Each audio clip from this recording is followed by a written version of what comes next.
fue necesario desarrollar programas de computación que no existían en su tiempo.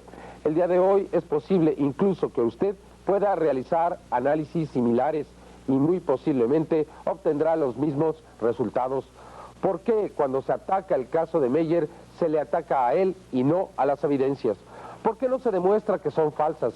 ¿Por qué solo se dice que un investigador un día vio las maquetas donde se hizo el fraude sin tener que demostrar nada? Usted analice con cuidado lo que se le presenta. Establezca un criterio en base a la razón y no a la pasión. Es importante, es muy importante. Simplemente significa no solo que no estamos solos en el universo, sino que ya están aquí. 10 años después de haber concluido esta experiencia, aún se mantiene como una de las más importantes y espectaculares en la historia de la investigación del fenómeno extraterrestre. The first 2 years, especially, he tried to disprove the case. He tried to understand how Meyer had the capabilities of hoaxing all of the material. All of the analysis that we did, the photogrammetric analysis, the movie footage analysis, metal analysis, sound analysis, nothing could determine how he hoaxed it. It all came out very positive. So for 2 years, we were involved in this discussion of trying to figure out how he did it.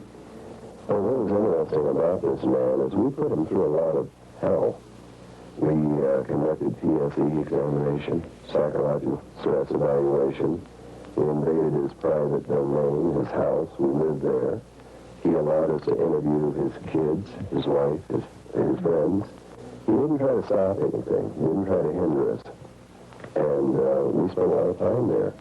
So we felt, gosh, this guy, he seems legitimate, but still we had to try to prove it to ourselves that this was really happening.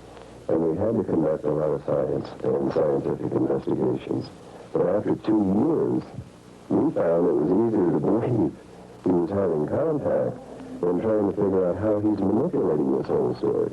How is he getting metal? How is he bonding metal in a strange way? How is he taking these photographs unless they're real? And plus there was 40 witnesses confirming the story. El coronel del ejército, retirado, Wendell Stevens, primer investigador que entró en contacto con Billy Meyer, nos ofrece su opinión 10 años después. También recuerda algunas de las predicciones que se hicieron a principios de los 80 y que se hicieron realidad durante la última década. El caso se mantiene. 10 years after, we are convinced that what we saw, observed, and reported at that time is exactly as we reported it. Yes, that's correct. Then you make a lot of testing after that. What happened? What were the results of that testing? Well, the results of the testing showed that the metal samples were truly exotic. To this day, we have never found a way to duplicate those pictures that Meyer took.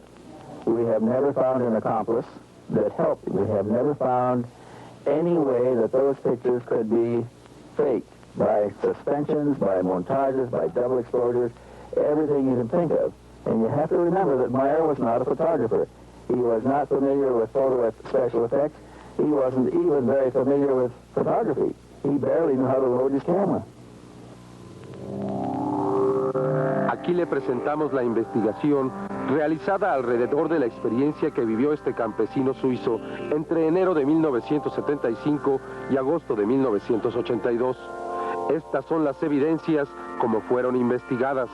Observe con cuidado las fotografías y las películas de este extraordinario caso. Analice las pruebas. El día de hoy sabemos mucho más de los llamados objetos voladores no identificados.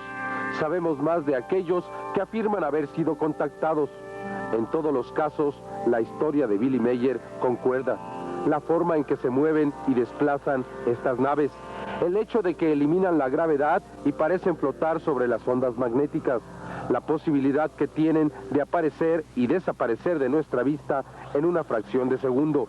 Las evidencias de las que usted será testigo se mantienen como pruebas firmes de la realidad que vivió Billy Meyer, de sus mensajes, de la intención de estos seres de saber que no estamos solos, que estamos destruyendo nuestro planeta, que estamos a solo un paso de desarrollo tecnológico para alcanzar el hiperespacio y con ello llegar hasta los confines del universo. Esta es una historia real.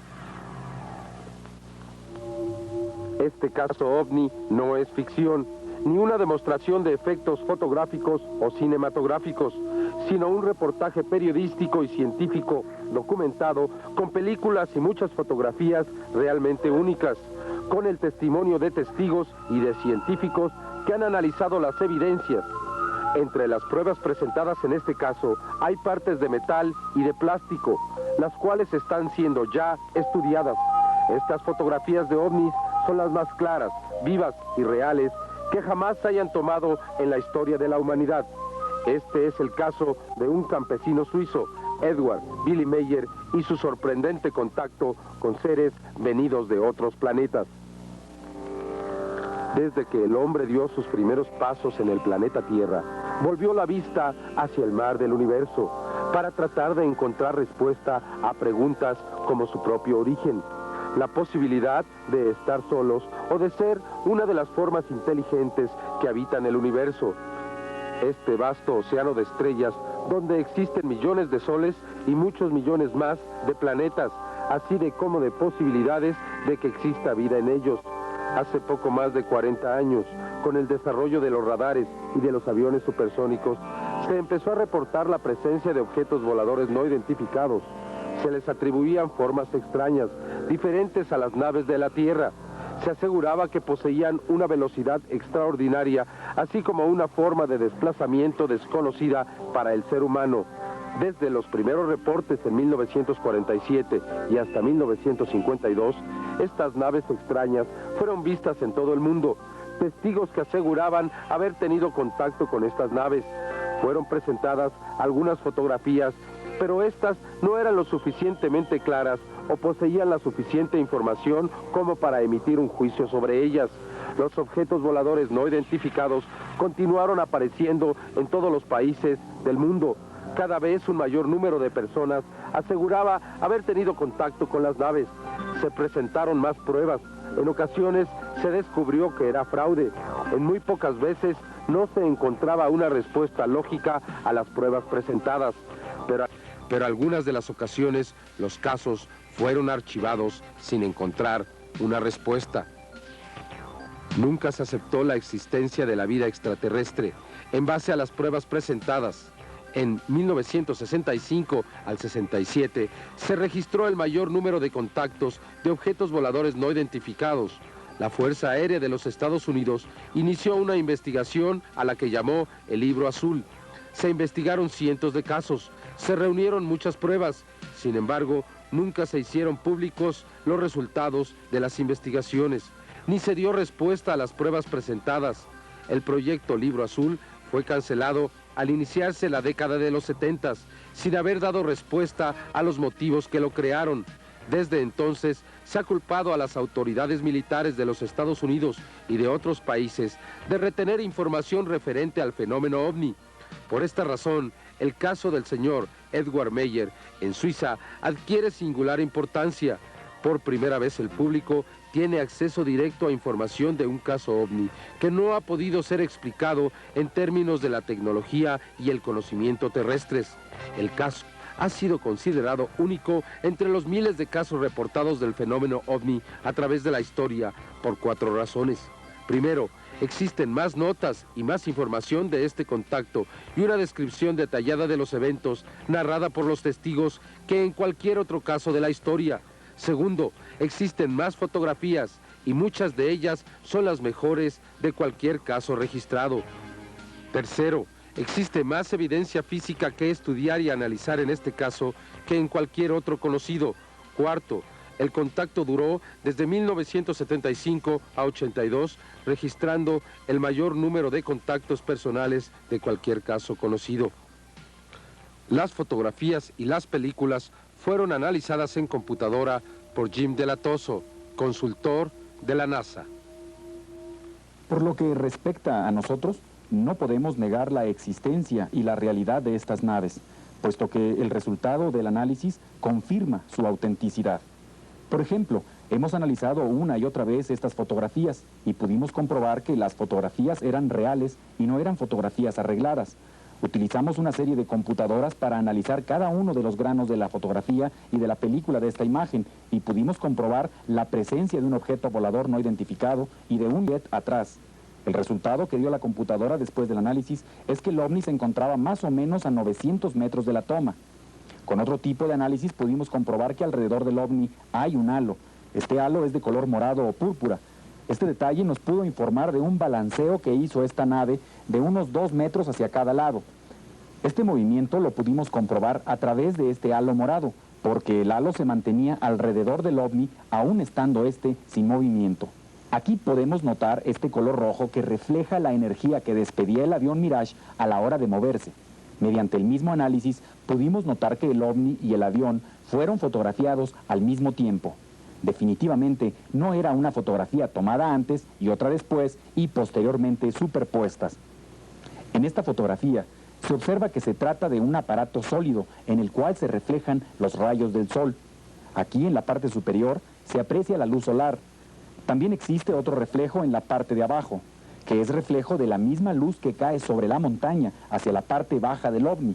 Y esto es lo que nos dio la pauta para confirmar la autenticidad de esta fotografía y desechar la idea de que esta fuera una fotografía arreglada. También pudimos observar mediante el análisis de computadoras que inclusive había un movimiento de la nave de un lado hacia otro. Hay un halo que demuestra el movimiento. Ahora, nosotros preguntamos, ¿alguien sería capaz de desmentir estas fotografías después de un análisis como este?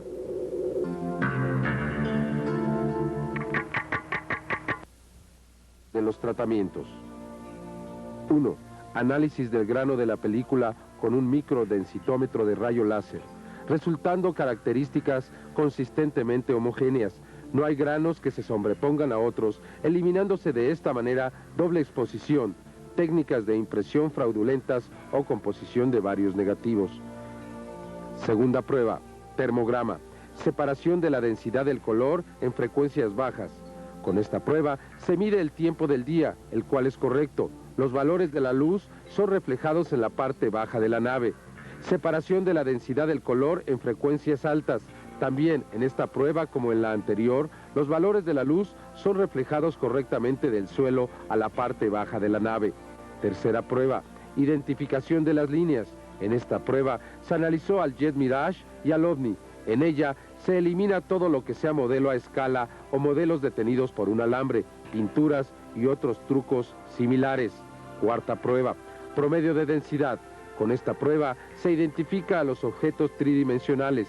Tanto el Mirage como el OVNI son tridimensionales. Quinta prueba, contorno a la escala en una copia infrarroja de la fotografía con un filtro de paso de banda en una vista topográfica basada en la iluminación. En esta fotografía del Mirage se observa el contorno de las orillas del avión y se observa también los restos del combustible que ha quemado. En la misma fotografía aparece el OVNI. En ella se puede observar la energía que se desprende. Aparece aquí de color púrpura. Por otra parte, no se observan restos de combustión como en las naves terrestres. Inclusive, el señor Meyer, el día que tomó la fotografía de la nave y del avión, se encontraba grabando con un micrófono y una grabadora rudimentarios y pudo grabar los sonidos emitidos por el objeto. Se puede escuchar al viento y los ladridos de un perro. Escuchemos cuidadosamente.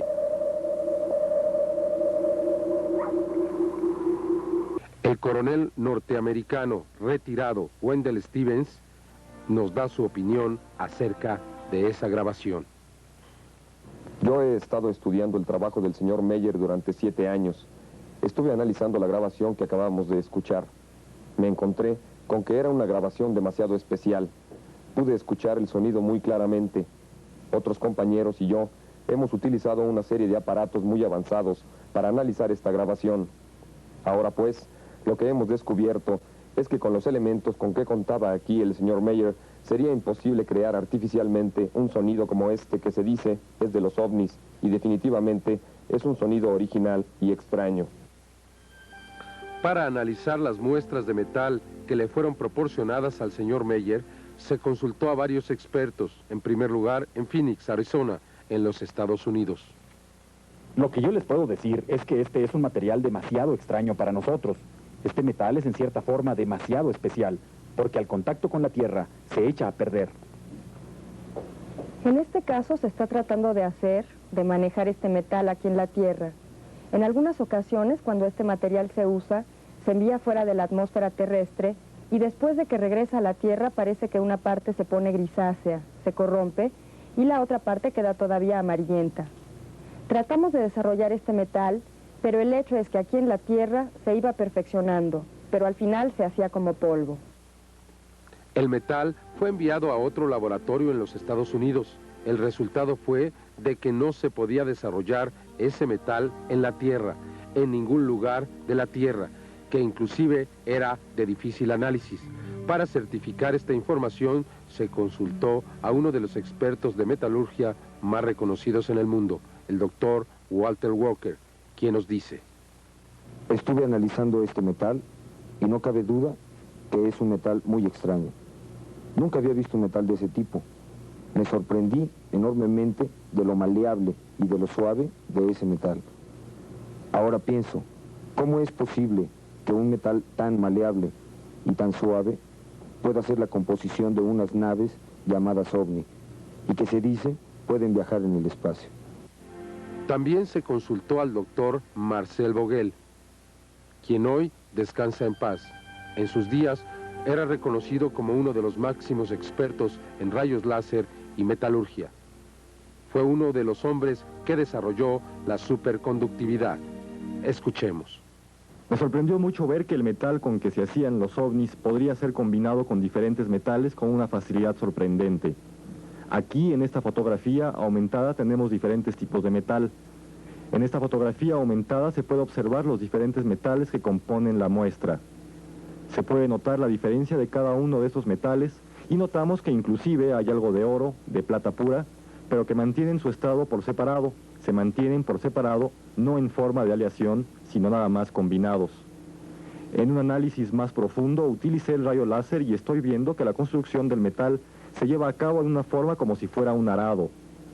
También pude encontrar un elemento que se llama sumium, el cual tiene un periodo de vida muy corto y que se halla en una cantidad muy limitada en la Tierra. Aparte de este elemento se notaba que había sido trabajado a un grado muy alto de perfección, sobre todo porque parece que ha sido trabajado en frío, en temperaturas bajo cero. Los resultados de los análisis fueron respaldados por la organización Génesis de Phoenix, Arizona, en los Estados Unidos, la cual se dedica a investigar el fenómeno OVNI y a descubrir falsificaciones. Mientras más se investigaba y más pruebas con equipo altamente sofisticado se hacían a las evidencias presentadas por Billy Meier, se obtenían más resultados afirmativos que confirmaban la legitimidad del caso. Las pruebas más claras son, sin embargo, varias películas Super 8 que filmó el señor Meier. En esta película se puede observar claramente a la nave, cómo realiza sus movimientos de balanceo. Estas son las mejores imágenes que se han obtenido de naves que parecen ser producto de una tecnología más avanzada a la terrestre. Billy Meier dice de esta filmación: Este es un film tomado en 1975. Este ovni estaba a unos 70 metros de mí.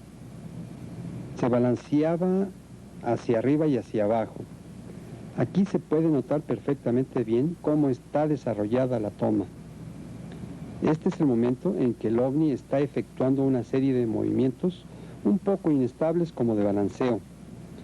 Posteriormente pude captar el momento en que el ovni se elevaba y perdía en el cielo. Estas imágenes, al igual que las fotografías que estamos presentando, han sido analizadas por diversos expertos y la conclusión ha sido siempre la misma. Los objetos voladores presentados son reales, no se trata de algún truco. En casi todas las filmaciones aparece otro objeto en movimiento, lo que hace prácticamente imposible una superposición de imágenes. En junio de 1975, el señor Meier fue a la ciudad de Obersalzberg. Tomó varias fotografías de los ovnis, además de una película en Super 8. De ese día, recuerda Edward Meier: Yo estaba sentado por acá cuando apareció el ovni. Eché a andar mi cámara de cine y pude tomar esto que estamos observando. Estuve filmando este ovni durante 3 minutos. Como parecía que ya se acababa la película, regresé a revisar la cámara. Muchos de los lugares donde fueron captadas estas imágenes han sido revisitados por investigadores, donde se han encontrado los mismos elementos que aparecen en las fotografías. El señor Meyer muestra aquí 2 fotografías tomadas el 8 de marzo de 1975 a las 5:40 de la tarde. Para que no fallara la toma, puse la cámara recargada sobre este pequeño pedestal y ahí pude tomar la fotografía sin que la cámara se moviera. El 14 de abril de 1976 se pudieron tomar estas fotografías. En ellas vemos a un ovni que estaba cerca de un avión de guerra. Este avión era un Jet Mirage. Al igual que este avión, estoy seguro que el ovni también se pudo captar por medio de un radar. El ovni empezó a moverse hacia donde me encontraba. Parecía que iba a chocar por aquí, en esa área. Sin embargo, el ovni dio una vuelta intempestiva y escapó en una forma intempestiva también. Esta fotografía fue analizada una y otra vez, ya que ofrecía algo que nunca antes se había logrado: fotografiar 2 naves aéreas, una terrestre y la otra, al parecer, producto de una tecnología muy avanzada. Los resultados a los análisis de esta fotografía, como ya se había dicho, confirmaron la legitimidad de este caso. Existen otras películas que por su claridad despejan las dudas existentes o crean nuevas interrogantes. Esta película fue tomada el 18 de marzo de 1975. En ella se puede observar claramente a una nave y los movimientos que realiza alrededor de un árbol y sus ramas. La película fue filmada como a las 5:30 de la tarde. El escenario fue esta casa donde antes de la aparición del ovni estaba el árbol. Ese día estuvo lloviendo, pero al quitarse la lluvia apareció el ovni sobre la casa volando en una forma oscilante, formando círculos. En esta filmación se puede observar cómo la energía soltada por la nave mueve las ramas del árbol. Observando más cuidadosamente y de cerca, podemos ver cómo el ovni casi toca la cresta del árbol. 3 meses después de esta aparición, el árbol desapareció completamente. Nunca se pudo determinar las causas exactas de su muerte. Veamos esta toma más de cerca, cómo la nave pasa detrás del árbol y cómo pasa tan cerca de él que es capaz de mover su punta. En otra película se puede observar automóviles en movimiento mientras una nave se balancea sobre un valle. Veamos más cuidadosamente. El automóvil que pasa por debajo de la nave es más pequeño. Se ha calculado que el tamaño de estos ovnis es de 7 metros. Varios testigos han presenciado los desplazamientos de estas naves en sus aproximaciones a Edward Meyer. Al menos 5 fotógrafos diferentes pudieron tomar fotografías. Estos son algunos de los testigos que han presenciado las apariciones de estas naves. Fue necesario desarrollar programas de computación que no existían en su tiempo. El día de hoy es posible incluso que usted pueda realizar análisis similares y muy posiblemente obtendrá los mismos resultados. ¿Por qué cuando se ataca el caso de Meyer se le ataca a él y no a las evidencias? ¿Por qué no se demuestra que son falsas? ¿Por qué solo se dice que un investigador un día vio las maquetas donde se hizo el fraude sin tener que demostrar nada? Usted analice con cuidado lo que se le presenta. Establezca un criterio en base a la razón y no a la pasión. Es importante, es muy importante. Simplemente significa no solo que no estamos solos en el universo, sino que ya están aquí. Mi nombre es Elsie, soy maestra. Algunas veces he podido apreciar en las montañas las apariciones de estas naves y he podido confirmar estas apariciones con mis propios ojos. Los he visto frente a mí. Hubo una vez en que un ovni me siguió por varios metros. Soy diseñador y vivo también aquí en Suiza. Estoy seguro que estas fotografías son serias. Una vez yo vi un ovni que se me iba acercando. Me sorprendí demasiado. Fue la primera vez que sentí la presencia de los ovnis. Para mí, el halo era más bien amarillento. La luz, el reflejo. El halo se hacía cada vez más grande y luego pequeño. Yo no había podido creer en las palabras, en las pláticas del señor Meyer hasta entonces, pero al ver esto con mis propios ojos, yo también empecé a creer en estas cosas. El 19 de marzo de 1976 se llevó a cabo una de estas demostraciones. Se presentaron 3 naves, 3 ovnis fotografiados. Al mismo tiempo, estas imágenes son únicas. En esa ocasión también se tomaron muchas fotografías de diferentes ángulos. Este detalle, se puede observar a la nave detrás de la rama de un arbusto, un elemento que aseguran los expertos hace prácticamente imposible una falsificación. Existen otras 3 películas filmadas en Cine Super 8 por Billy Meyer, de los ovnis. Una de ellas fue filmada en este sitio algunos años antes. En ella se puede observar a un ovni en movimiento y las ramas de un árbol que se agitan por el viento. Alguien podría pensar que esta es una toma arreglada mediante un modelo a escala, pero como se puede apreciar en las hojas de las ramas de los árboles, había inclusive viento que nos muestra el movimiento de estas, lo cual confirma la autenticidad de la película, ya que en una forma real tenemos 2 objetos en movimiento dentro de una misma toma, es decir, tenemos el movimiento de las hojas y el movimiento del ovni que se pasea de un lado al otro. En esta otra toma ocurrió un fenómeno muy interesante. Billy Meyer, al mismo tiempo que filmaba estas escenas, grababa los sonidos que emitía la nave. En el momento que realizó un acercamiento con el lente de la cámara, aumentó el volumen de la grabación. Prestemos atención.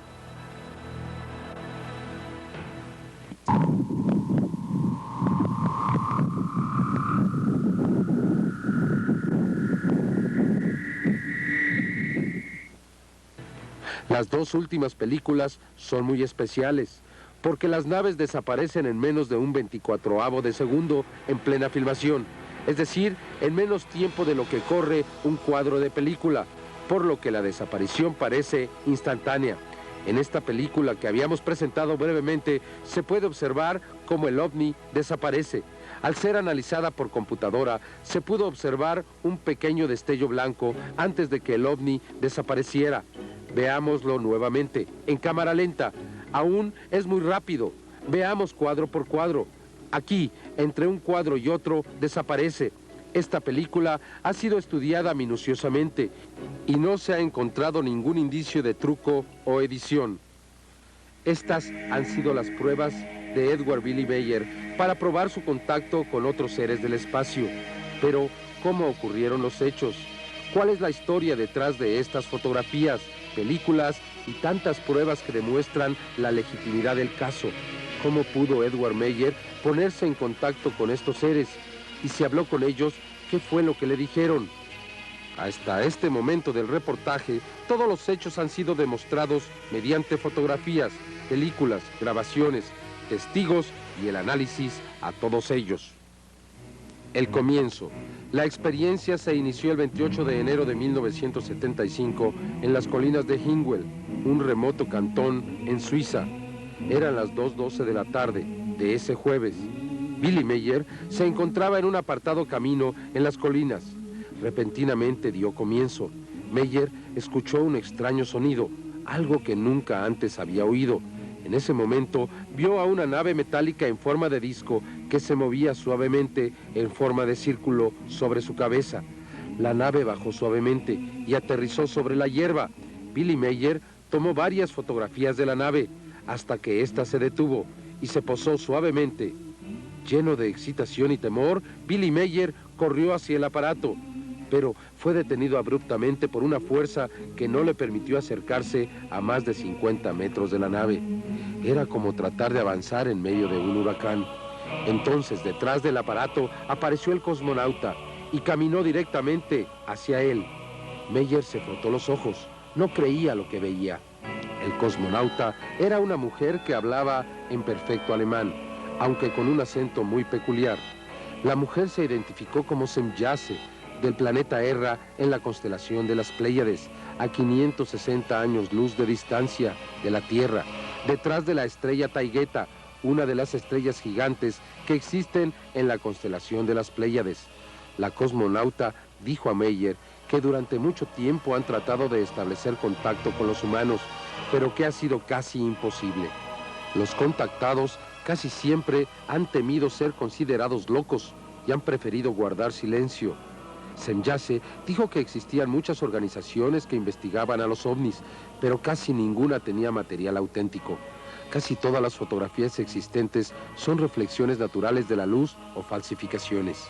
Casi sin creer lo que estaba viviendo, según sus propias palabras, Meyer continuó su diálogo con Semjase.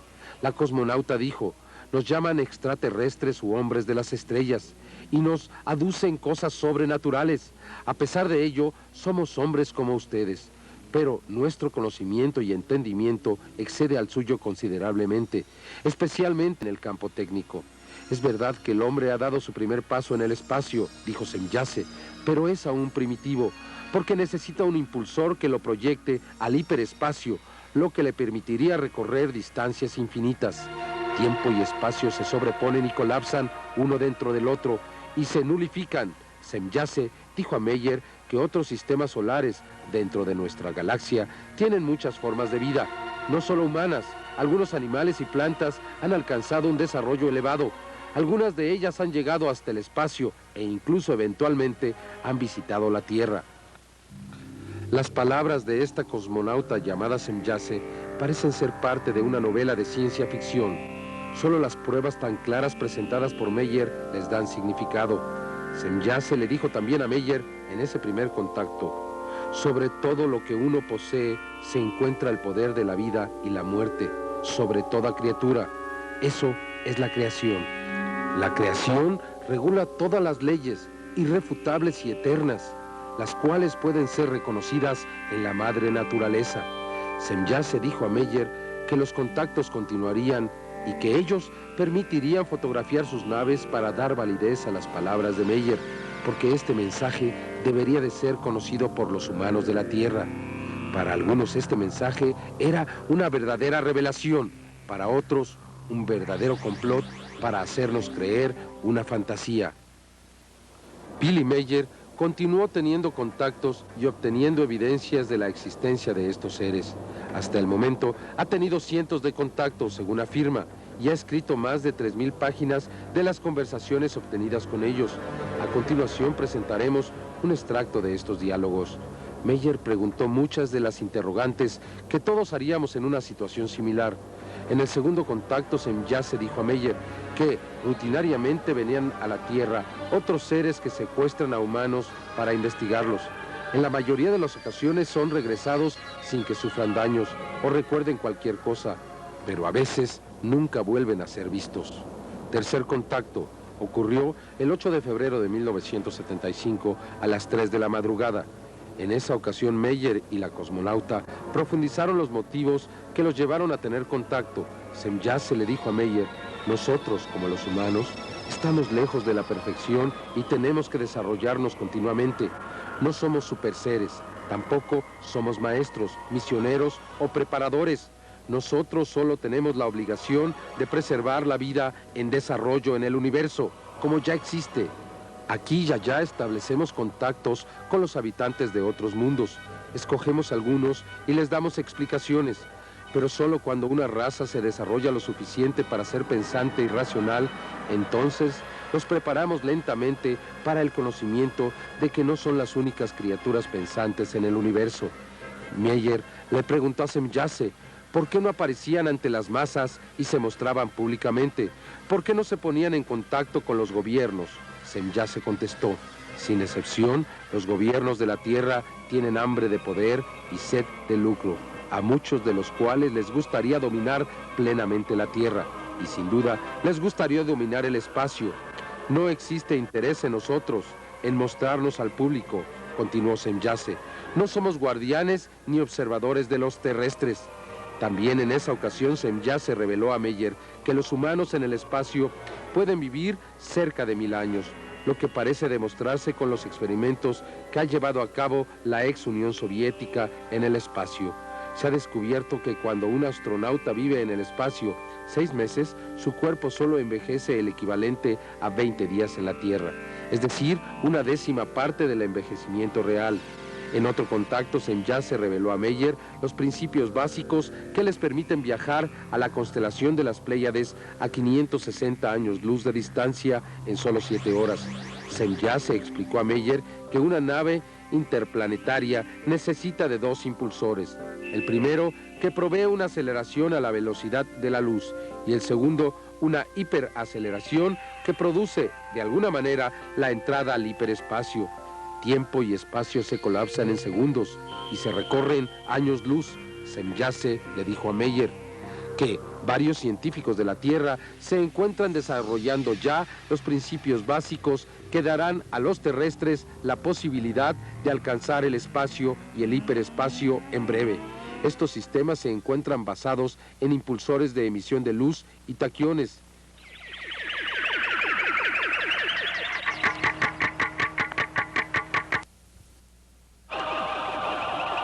Respecto a sus naves, Semjase dijo a Meyer que se encuentran protegidas por un campo de fuerza que al mismo tiempo de protegerlas, neutraliza la gravedad de los planetas y crea dentro de la nave un planeta independiente, con una gravedad propia.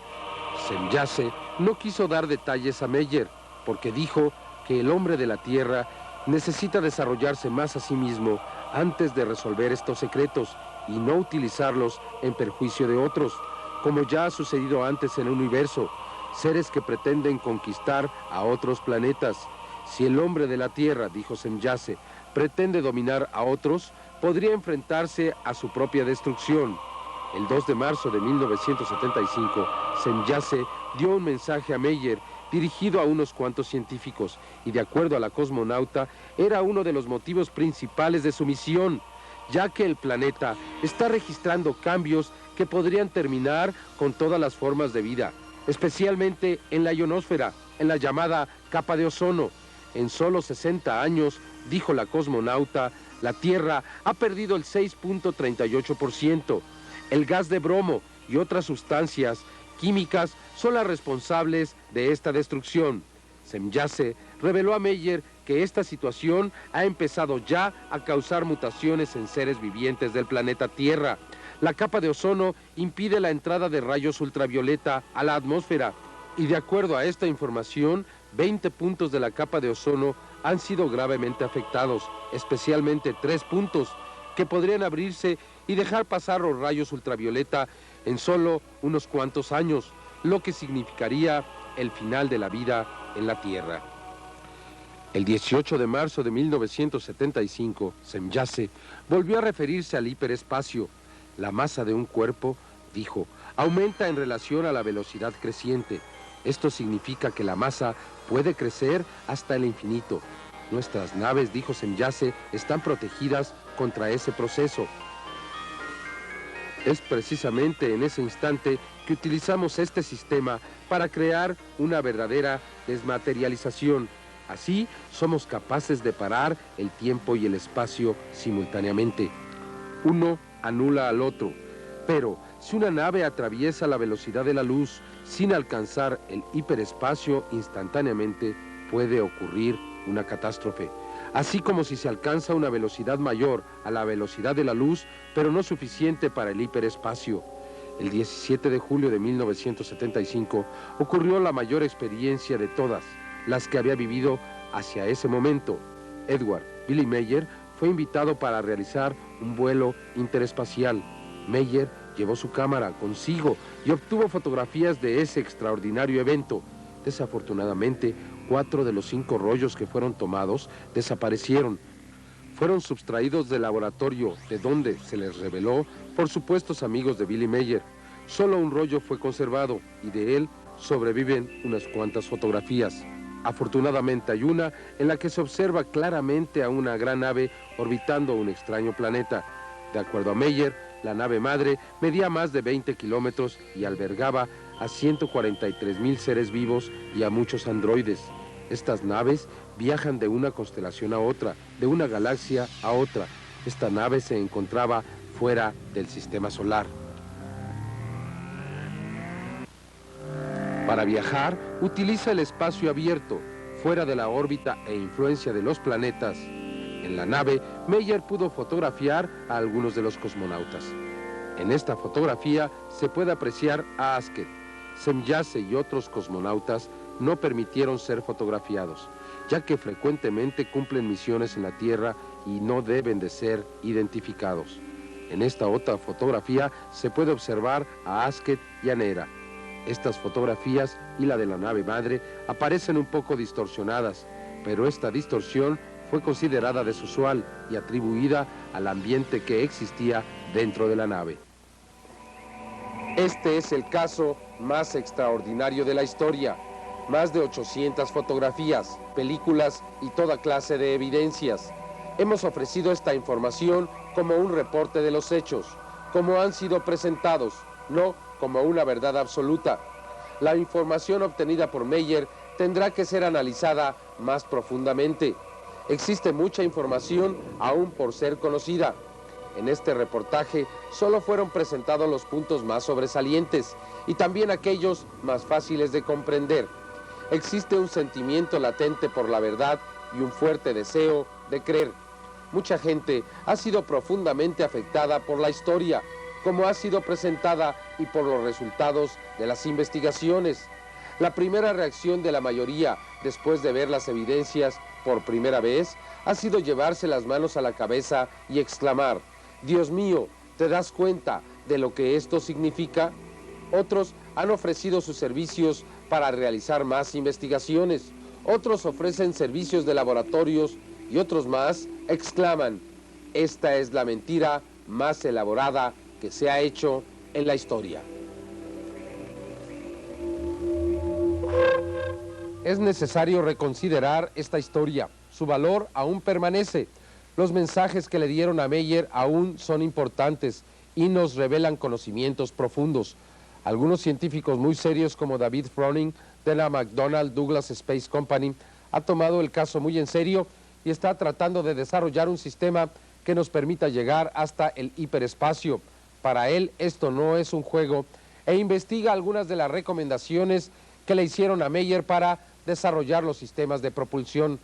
Por otra parte, existen evidencias que nunca han sido presentadas al público y que demuestran la verdad de este caso, como fotografías que hemos visto donde se observa el contacto entre las naves Soyuz y la Apolo que ocurrió en el espacio en 1975 y que Billy Meyer pudo fotografiar desde la nave extraterrestre. ¿Cómo se podría inventar una evidencia así? También sabemos que se mantienen ocultos, en secreto, algunos pedazos de metal de la nave que pueden ser nuevamente analizados y que demostrarían sin lugar a dudas que se trata de un material elaborado con una tecnología muy superior a la terrestre. Ahí están los elementos. Lo que no parece es existir el interés por descubrir esta realidad. Una verdadera conspiración del silencio, que sin embargo se convertirá en el evento más trascendente de la historia, cuando el ser humano se una a sus hermanos de las estrellas. La implicación de que ellos estén aquí es muy simple. Mañana nosotros tendremos la oportunidad de llegar allá, pero para lograrlo tenemos que salvar a nuestra civilización y a nuestro planeta.